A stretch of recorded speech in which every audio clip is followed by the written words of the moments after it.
Inyong mabati karon ang tulumanon, tubig sa kinabuhi.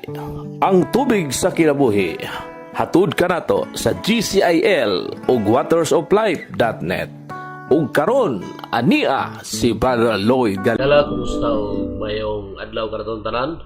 Dayon kita sa atong pagtuon sa sulat ni Pablo sa mga taga-Roma o ang atong isgutanan karong panaguban nato may tungod na kini sa hingpit nga katuyuan sa testimonya sa ebanghelyo alang sa kaanakan ni Jacob. Ato kining makita sa Roma 10:9 ngadto sa 15. Kung basahon ang pulong sa Dios nga nagkanayon, maluwas ka kung ipahayag mo nga si Jesus mao ang Ginoo ug sa kasing-kasing mutuo nga siya gibanhaw sa Dios. Kay mituo man kita sa kasing-kasing gayod, gimatarong kita sa Dios og naluwas kita kay gipahayag man nato kini. Kaya ang kasulatan nag-ingon ang nagtuo kaniya dili gayud magmahay. Alang kini sa tanang sanglit wala may kalainan sa mga Hudyo ug sa dili Hudyo. Ang Dios mao ra Ginoo sa tanan ug manalangin sa tanan nga magsangpit kaniya. Sumala sa kasulatan ang tanan magsangpit sa ngalan sa Ginoo maluwas.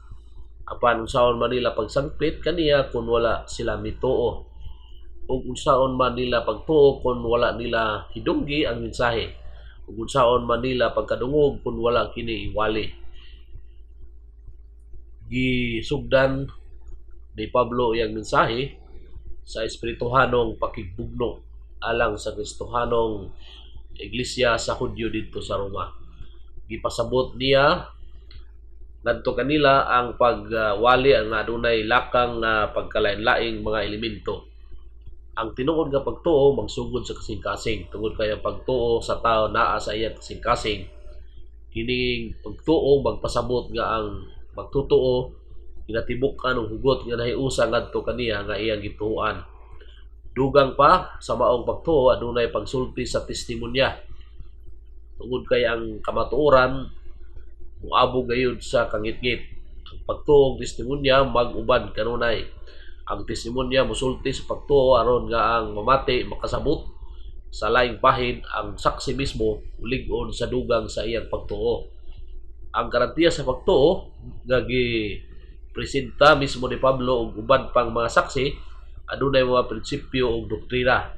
Una, si Jesus ang Ginoo. Ipanag-iya niya ang tibuok kalibutan ug ang tanang otoridad gihatag kaniya. Si David klarong mipamatuod ang Ginoo nag-ingon sa akong Ginoo, lingkod sa akong tuong kamot hangtod ibutang ko ang akong mga kaaway sa tumbanan sa imong mga tiil. Salmo 110:1.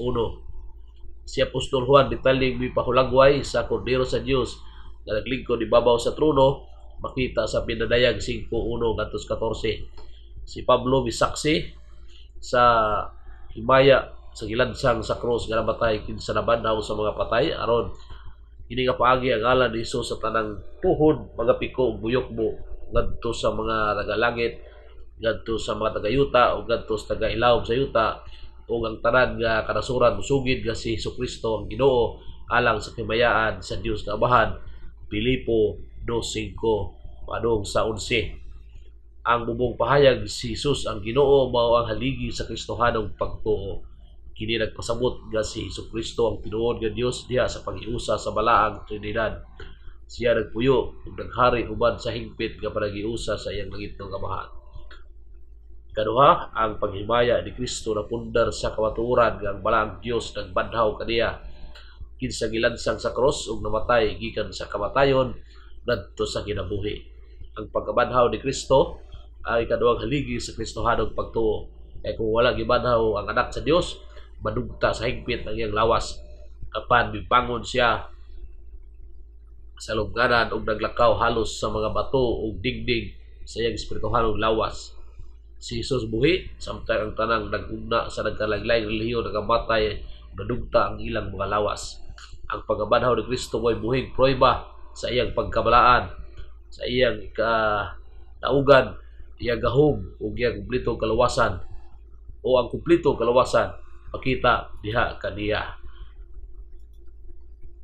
So, padayon ta no sa atong hisgutan.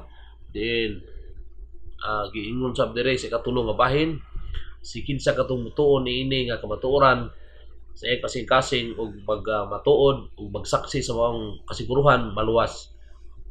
Kini ang kasiguruhan nga nahatod sa mga magtutuo sa pagsaksi sa makusganon nga ug puno sa kalipay nga si Jesus mao ang mananaog, siya ang nagpundar ka diha kang Kristo, nagsalig kanya dili gayon mga pakyason sa Dios. Ikaapat, niini nga kasiguruhan si Pablo mingon nga siya nagatuo kang Ginoong Kristo nahinluan ug nahugasan sa sala sa balaang Dios. Gimatarong hangtod sa paghukom, gidawat nga membro sa pamilya sa Dios, gisumpay sa espirituhanong lawas ni Kristo sa laktod nalambigit gayon siya kang Kristo nga hangtod sa kanturan. O ang pagmatuod dili rason alang sa kaluwasan, kaya ang gikinahanglan sa pawalang sala sa tao maangkon pinagi sa pagtuo. Hinoon ang pagpamatuod nagpakita o nagpalig-on sa maong pagwalang sala, gihatag sa mga magtutuo aron ang iyang kaluwasan madayag sa makita sa hingpit. Kini giingon igsoon nga pagwalang sala kini bang paghimo kanimo nga limpyo, pagluwas ba, although matawag nato nga namong gitay sala, pero tungod sa gihimo nga paghimayan sa Dios sama ra gyapon nga wala tay sala. Ikalima, gitapos niini ang tibaylan sa pagtuo sumala sa bagong tugon nga pagwagtang sa sala, no, na angkon lamang pinagi sa grasya. Si Pablo may puntarya, no, sa walay kalainan tali sa Hudyo sa Kristohanon kung ang tanan nagtuo kang Kristo na bago ang kinabuhi pinagi sa grasya. Ikaunom, gitinaw ni Pablo pag-ingon nga dato si Jesus ug himuon niya ang tanang nagtinguha kaniya nga makabahin sa espirituhanong kadato. Ana kana sa Roma 10:12 kadto sa 13. Iyang gihatag ang iyang balang espiritu o iyang balang gahom o iyang kinatibuk ang gugma, iyang gihatag, no, alang sa matag usa nga nagampo kaniya manugyan sa tibuok nga kasing-kasing katubangan sa buhay Kristo.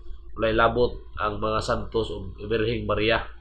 Kung wala ang inyong pangamuyo sa kaluwasan, pagbalaan o paglukat, walay kahibalo kaninyo. Ang grasya alang sa tanan apan nagkinahanglan pangitao nato kini. Kita kini sa Joel 3:5. Pinagi sa pagpangamuyo, mabati nato ang tingog sa balang espiritu nga nagsinggit sa atong kinahanglan aba-abahan. Tinuod no, dili pinasikan sa mga tigpataliwala nga lain gawas kang Kristo lamang. Atong mabasa sa Roma 10:15-16, ug unsaon man pagwali sa mensahe kung walay gipadala nga magwawali, sumala sa kasulatan pagkatahom sa tiil niyadtong nagawali sa mayong balita. Apan wala modawat ang tanan sa mayong balita, si Isaias mingon, Ginoo kinsay mutuo sa among giwali. Ang espiritu nagatudlo kanato sa pagkumpisal sa atong kasalanan ngadto sa kordero sa Dios. Pagpasalamat kaniya sa iyang kamatayon, pagkabanhaw ug iyang pag-andam ug muluwas kanato sa kasuko sa Dios. Ikapito, maigsoon gitin-aw ni Apostol Pablo ngadto sa mga magtutuo ni Kristo nga sa kaanakan ni Jacob sa Roma, unsaon pagkaylap sa maayong balita aron ikinabuhi, unsaon pagbuntog sa ilang pagbati, pagkapinili katawhan, unsaon sa balang espiritu paggiya kanila sa pagpamuhat nga maalamon, unsaon pagtawag sa Ginoo sa mga walay pagtuo kung sila dili sila mutuo kaniya, unsaon po nila pagtuo kaniya kung walay kadungog may tungod kaniya, unsaon nila pagkadungog may tungod kaniya kung walay matinud-anon nga magsangyaw magwali, unsaon pagwali sa usa ka magwawali kung dili siya pinadala ni Kristo. Dili lamang ang walay pagtuo ang ngay basulon, apan usab kadtong wala magsangyaw kanila sa tinuod nga kaluwasan, din mismo sila nakasinati. Si Pablo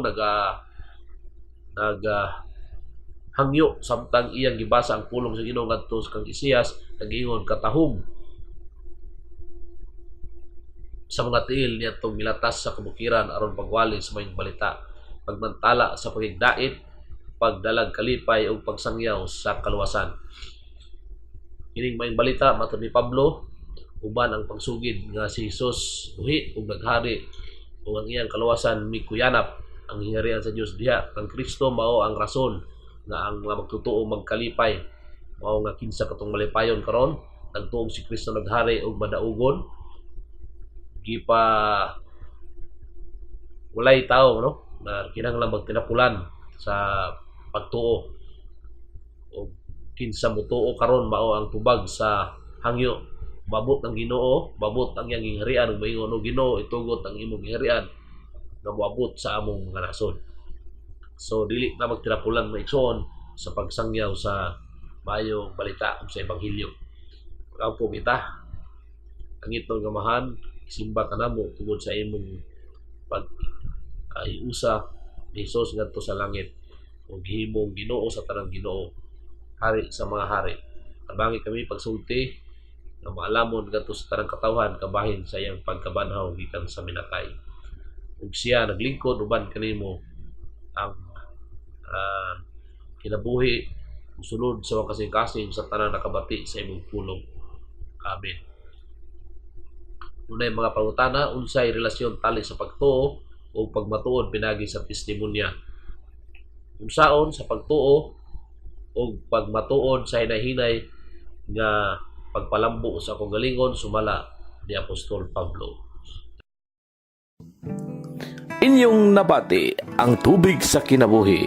Kung aduna kamoy reaksyon, pangutana ug opinyon, i-text ka na sa 0908-426-7070 o kaha 0906-7909-298. Sa dugang pagtuon o pagpaminaw, adto sa watersoflife.net, i-click ang Cebuano.